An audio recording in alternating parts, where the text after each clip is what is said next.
บุคคลผู้ได้บรรลุมรรคผล5ประเภทบุคคลผู้ได้มรรคผล5ประเภทได้แก่ ผู้ได้ข่าว ผู้เห็นรูป ผู้ได้ยินเสียง ผู้ได้เห็นและได้ฟังเสียง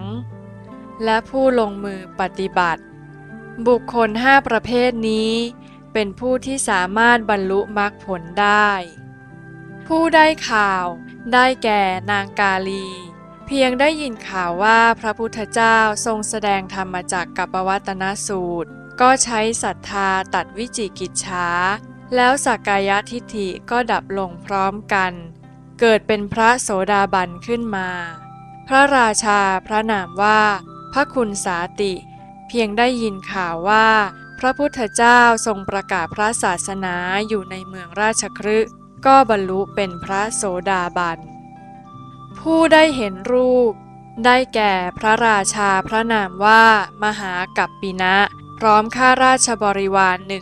1,000และพระมเหสีพร้อมด้วยภรรยาของมหาอมาตย์1,000 คน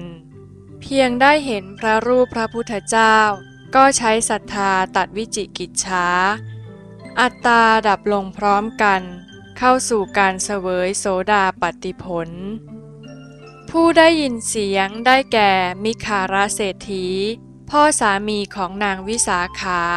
เป็นสาวกของนักบวชชีเปลือยไปเฝ้าพระพุทธเจ้าพร้อมกับนางวิสาขาด้วยความจำใจ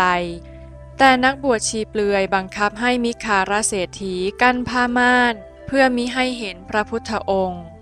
เมื่อพระพุทธองค์ทรงแสดงธรรมมิคารเศรษฐีฟังธรรมอยู่หลังม่านก็ได้บรรลุธรรมเป็นพระโสดาบันโดยไม่เห็นพระพุทธองค์ผู้ได้เห็นและได้ฟังได้แก่นางวิสาขาและอนาถบิณฑิกะเศรษฐีเป็นต้นได้เห็นและได้ฟังพระธรรมแล้วใช้ศรัทธาตัดวิจิกิจฉาอัตตาก็ดับลงพร้อมกันบรรลุเป็นพระโสดาบันผู้ลงมือปฏิบัติได้แก่พระมหาสีวะ